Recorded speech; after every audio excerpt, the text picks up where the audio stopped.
Hello and welcome to Interact, brought to you by Reliance General Insurance and all of us at Autocar. Now on Interact, we take up a hot topic every month, and this month we have a very hot topic. It's on efficiency, not just fuel efficiency but energy efficiency, which means how efficient is not just your petrol or diesel car but your hybrid, even your electric vehicle. Now it is a hot topic because in this age with energy prices going through the roof, especially petrol and diesel, efficiency is getting more and more importance. In fact, it's very, very crucial. Also, we had a huge controversy wherein the Delhi government delisted the Tata Nexon EV from benefits purely because it did not meet the manufacturer's claim. That's also what we're going to talk about. Is manufacturer's claim what you can expect, or is the real world efficiency a lot more different? Quite clearly, the whole Nexon issue has brought up the whole kind of debate between the laboratory test and in the real world. That's also what we're going to be talking about today. But let's jump straight to the point, and I think Rajkumar in fact has asked that very pertinent question: can we achieve ARAI fuel economies figures in real life? Now, you know, the ARAI, or the Automotive Research Association of India, what they do, and along with even ICAT in Delhi, they both run vehicles or test vehicles on a prescribed laboratory test procedure. Now, very clearly, these are in ideal conditions, they're not real world conditions, but I think we have to have this, because what the laboratory does is it gives consistency. It makes all the findings absolutely consistent because it irons out all the variables like temperature, like road conditions, the way the driver drives, and it is very, very consistent. So you get a like to like comparison between all vehicles, and all vehicles have to deliver a certain amount of fuel efficiency. I think also the point also is that why is ARAI figures, why are they so much better than those in what you get on the road? Again, because it's ideal conditions, you're not driving with a full throttle, you're not driving with the aircon on, and in these conditions obviously the engine is working not as hard as it would, let's say, in the daily grind. But the question also is, can you achieve better figures than ARAI? And yes, of course you can, because going to the other extent, if you really drive in a super fuel efficient way, which you would again normally do in real life, it is possible to even beat the ARAI figure. So clearly what the whole issue really is over here, that fuel efficiency is super dependent on the way you drive your car. It's super dependent on the ambient conditions, which really change from city to city. Even the temperature has a huge bearing on whether the car is going to be efficient or not efficient. So clearly there is no real one formula of getting the right fuel efficiency, because it's very difficult to consistently get that same figure in wide and varying conditions. It could be different in the heat of May, it could be different when it's cold in winter. All this has a definite impact. Fuel efficiency could be very different in Mumbai, it will be very different in places where there's no traffic at all. So really it's a big challenge actually to come upon a fuel efficiency figure that is absolutely accurate, and that's why we are very proud at Autocar India. Our fuel efficiency cycles, which we have developed of 20 years of experience, come closest to representing real world figures as possible, and we'll talk a little bit about that as we go along. Ishan Malik wants to know if larger engines consume more fuel. Well, as a rule of thumb, the bigger the engine, more cubic capacity, yes, they consume more fuel. But that is just a rule of thumb, and now today's with technology of downsizing, turbocharging, direct injection, it doesn't have as much bearing. It is possible that a larger naturally aspirated engine would consume a little less more fuel in certain conditions than a turbo petrol, because what happens with turbo petrols under load, turbo petrols actually inject fuel, unburnt fuel, as a way of cooling the engine so it doesn't knock. So a lot of fuel being wasted in that condition. So larger naturally aspirated engines, not so sensitive to fuel efficiency, but smaller turbocharged engines are. But larger turbocharged engines, definitely they are a lot more fuel inefficient or consume a lot more fuel. Janak Bagrecha wants to know, or he's asking that traditional IC engines realistically give 70 to 80% of mileage of what companies claim. Do you see the same happening even in electric cars with claim range? How realistic is the EV range from claimed by companies in the future? So basically what Janak wants to know is the how close are the EV figures to what is claimed. Now, I think the same rule of thumb can apply. It's around 70 to 80%. But the thing about EVs is that the range widely differs on all kinds of conditions. It can be on driving. It's more sensitive to driving style. It's more sensitive to something like going uphill or downhill. You get better efficiency in the city because you have regen. That's the reason why you get more range, or because the regen going downhill. So I think EVs, the figures differ widely, really depending on the usage, depending on the ambient temperature, and that variation is much more in EVs than it is in IC engines. So again, I think and the big challenge for that is, at least in an IC engine, you know that if you are consuming fuel, you can go and fill it up somewhere. But in an EV, it can be a big problem. And clearly, if you're taking a vehicle out of town, you've got a lot of uphill driving to do. Your EV range can be sapped very fast. So this is something I think owners have to owners will realize, and they'll figure out for themselves what the range or the actual range of their EV is in different conditions.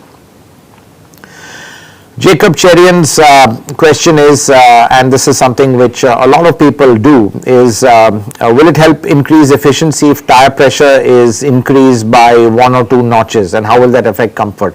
Well, 1 or 2 psi won't make much of a difference, but if you go about 4 to 5 psi, yes, it will. I think the rolling resistance does come down dramatically, but the downside is that it impacts the ride quite badly, and your ride becomes much stiffer.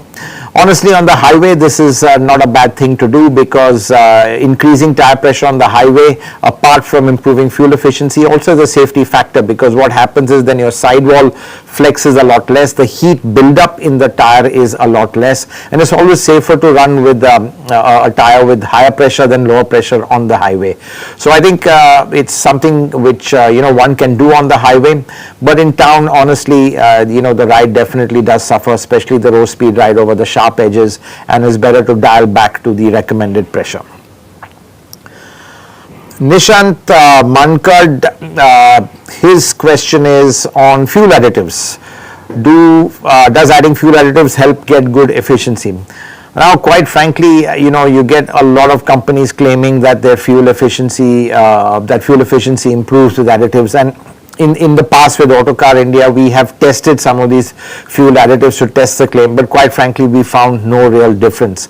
Even if the difference is there, it must be marginal, can only be tested in a laboratory, but quite frankly, we would stay away from fuel additives, because fuel additives, you really don't know what impact it has on your engine, what deposit it leaves in your engines, around your valves and around your valve seats. So I think it's better to actually stick to regular fuel. I wouldn't even say go for the branded fuel with the additives, because that really doesn't give you any great benefit. Just stick to the regular fuel, and if your engine is a high compression engine, it's better to use a higher octane. You do get higher octane fuels right now. That really helps in performance and fuel efficiency if your engine's compression ratio is very high, but that's only with the top end of the performance cars. So again, you've got a wide range of octane ratings which help increase efficiency if your compression ratio is high.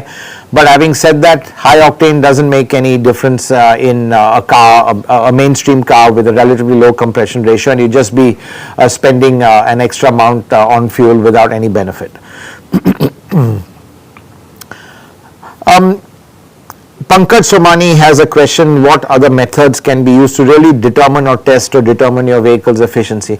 Quite frankly, I think a regular tank top to tank top method is the best way consumers or individuals can keep a track on their efficiency. It's always good to go brim to brim and make a note of the mileage and the fuel consumed, and over a period you will get a pattern to see what the fuel consumption is. Obviously, the more you fill it, the wider, the more kilometers you put on, the more liters, the margin of error becomes less and less in the filling, and then a pattern does emerge what the fuel efficiencies of your car. So quite frankly, I think that's really is the best method. Obviously, your car needs to be in good shape, tire pressures need to be optimal or slightly higher to get the best fuel efficiency.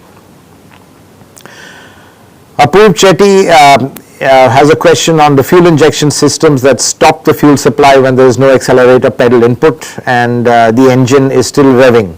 How important it is to rev match and downshift while decelerating instead of just using the brakes while keeping the clutch disengaged? What percentage gains in fuel economy would this technique achieve over standard braking? Quite frankly, I think this is a question which, or this is really an really outdated way of saving fuel consumption, or let's say improving your fuel efficiency, is to coast in a gear and let the engine coast in neutral and let the engine idle. Frankly, for one, that's a bit dangerous because it doesn't give you full control of your car, it puts more pressure on the brakes. And today with modern fuel injection systems, the ECU, when you've lifted off, even if you're in a lower gear, the fuel is automatically cut off. In fact, that is what manufacturers use to really increase or improve the fuel efficiency of the car. Some manufacturers take it to an extreme. For example, Maruti has what we call a much more aggressive tip out, which means the minute you lift the throttle, the fuel cutoff is very sharp. It's not gradual like in some other engines. So you feel that little bit of jerkiness at low speeds when you take your foot off, and you can feel that the fuel has been sharply cut off.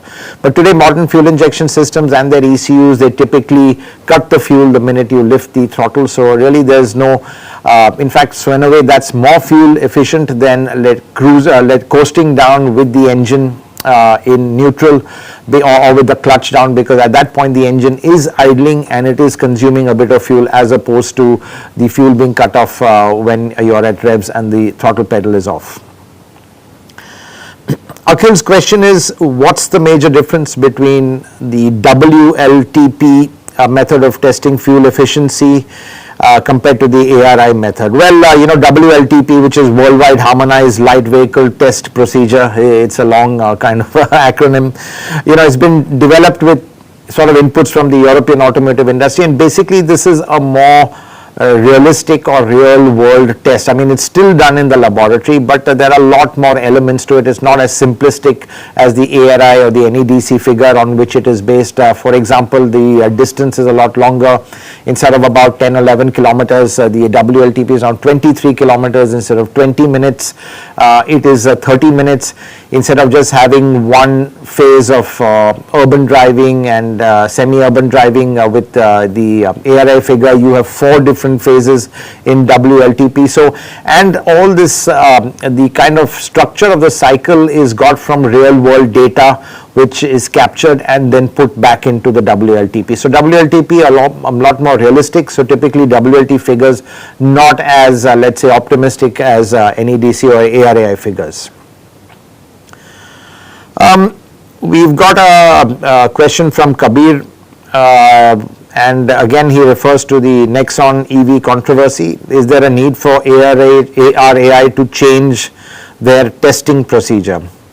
Well, to be honest, the ARAI follows what is actually a globally accepted testing procedure. The only difference we have is that globally, where the top speed was 120 km, we have restricted it to 90 km. So that's the modification we have, and that kind of represents the Indian driving cycle. So I don't think ARAI should be modifying it. That will automatically happen, I think, when we move towards WLTP, possibly when we move to the more stringent CAFE norms. But for now, this is the figure. This is the figure under which all cars are referenced or benchmarked. But I think what's important is that there should be some education for people to know that these figures are done in a lab. It's not what you would typically achieve in the real world. So I think expectations have to be set from consumers, because consumers really don't know the difference. They take what's printed in the brochure, they take what the salesman tells them, and I think that's where the issue is. So I think managing the expectation and telling the consumer that, hey, look, these are under ideal test conditions, they've done in a laboratory, is just to give a reference between this car and other cars, and taking about 60, 70 or 80% of it is the way to go. So for example, the Nexon EV which it has a claimed range of 312 kilometers in the Indian drive cycle, or what ARAI has done. In our tests, we got around 208 kilometers. So that's quite a difference, but that is the real world rating that there is. And I think that's what we are really proud of at Autocar India, that our fuel efficiency or efficiency figures is as close you can get to the real world, or what you, the consumer, will also achieve. Pinath has an interesting question and wants to know, does temperature affect the battery's performance? Absolutely. I think, the battery performance, which then ultimately affects the range or the state of charge of the battery, is very, very sensitive to temperatures. So in winters, the range dramatically drops, because batteries, when they are cold, they really don't perform quite well, and the range dramatically drops. Even when it's too hot, also the range can drop. And what we have seen, or is that the batteries, the optimal temperature for battery is around 21-22 degrees Celsius. That's when it is performing their best. So that's why when we did the record run with the MG ZS EV, where we wanted to set a record for the maximum distance covered on a single charge, we chose a time where the ambient temperature was around 20-21 degrees, sort of last Feb, and that's what helped us achieve incredible figures. So clearly, temperature very, very important for battery performance and hence for range. Arvind's asked a question that's been asked before: which is a better form of achieving greater fuel efficiency during a downhill stretch of road, leaving it in neutral and relying on the brakes and momentum, or keeping it in gear and using engine braking? I think I've answered this, is very clear. I think keeping it in gear and using engine braking, not only is it safer, gives you more control, less wear and tear on the brakes, it's actually also more efficient, because in neutral, while it's idling, the engine is still burning fuel, whereas on the overrun, the ECU cuts off the fuel, and there's no fuel being fed to the cylinders. In fact, some engines like the Volkswagen, the new 1.5 TSI, which you're going to see in the Karoq and the Taigun, that also has cylinder deactivation. We've seen that even in the T-Roc right now, in which case two cylinders are completely shut. You have solenoid switches which kind of shut the valve, so there's nothing, no air going in at all. So you've got these two cylinders which are completely closed, and that is what really saves a lot of fuel. We've got a question from Santosh Puri. His question is, Europe switched from NEDC to WLTP, which claims to have more realistic range and mileage figures. Will we see a similar move in India as well with the ARAI figures? I think that is the trend. I think the whole world has to move towards one standard test cycle, and I think India will eventually move towards WLTP. Obviously, we have to do it in a phased manner, and I think the expectation is by 23, when we move to the new CAFE norms, it will be on a WLTP cycle. P. Anand is talking about hybrids, and he's asking about hybrids, and he wants to know, is it a good solution and how fuel efficient are they? Do you think they are a better choice than diesel? That's quite interesting, because I've been running a Camry hybrid right now, and in town the efficiency is absolutely just fantastic, because you've got the electric assist, you've got the electric motor giving you spurts of pure electric driving, in which case the engine's not working at all. Obviously, it's a strong hybrid, it's not a plug-in hybrid, so very, very limited in how much pure EV range you get, but it makes a huge difference. I think the mileage I'm getting is close to 15 kilometers per liter, and in Mumbai that is absolutely fantastic. I think a similar standard petrol car, especially if it's turbo petrol, will be giving in single digits. So that's the kind of let's say advantage it has, or it's that much more fuel efficient. However, on the highway, not so fuel efficient. In fact, it was less fuel efficient, because taking it to Mahabaleshwar, the engine was working constantly above 50 Ks. In any case, you don't get pure EV drive. though you do get some assist, but the engine had to work a bit hard because especially powering up the guts, you're more on the IC engine, and then the benefit is not there. I think that's where the diesels really come in, because the inherent efficiency of the diesel makes them better for highway driving. So while I got around 14 to 15 on the highway, I was getting around 13 to 14, so it was less. A good diesel would give you a similar figure, if not better. Naban Mohammad's question is, will a BS6 compliant engine give more fuel economy? Well, theoretically, they're not as fuel efficient, because just the kind of heavier after treatment that you need, especially on petrol engines, bigger catalysts, that sort of thing, put a little bit of back pressure, and that exhaust back pressure, and that does impact fuel efficiency a bit. But there are ways to manage that. It's a very careful calibration and engine management which kind of can compensate for that. So theoretically, no, they're not more fuel efficient. In fact, they're less. But I think manufacturers have found ways to kind of claw back that loss vis-a-vis by improving the reducing friction in the engine and other little tweaks and tricks that otherwise improve fuel efficiency. So net, it's I think manufacturers typically give the same efficiency in a BS6 as they would in a BS4.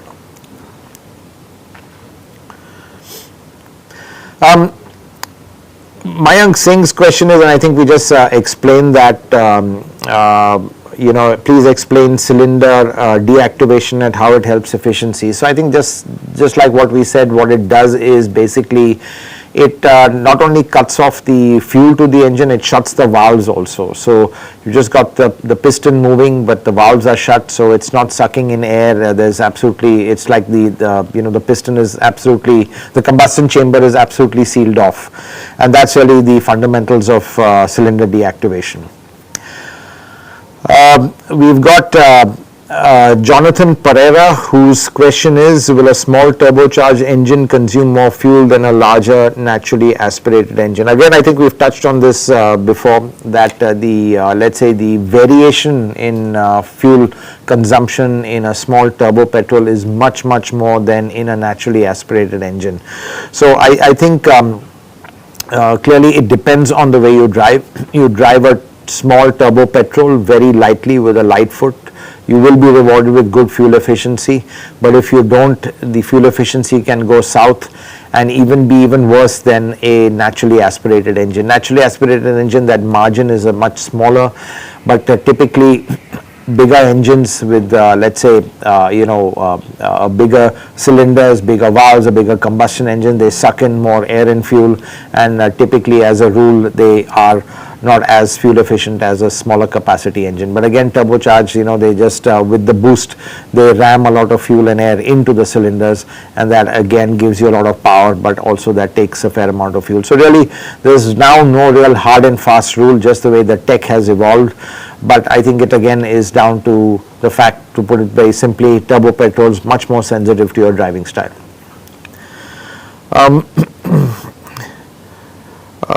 We have another question. Would the differential in ARAI fuel consumption figures between the two vehicles still be the same in the real world?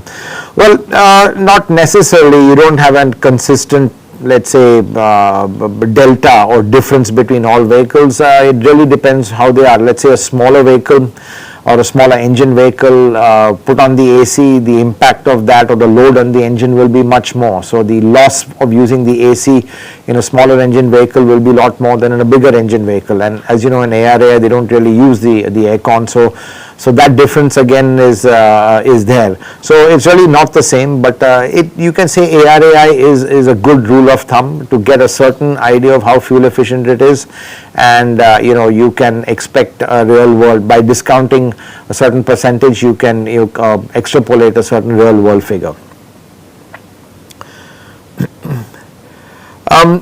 I think that's basically it.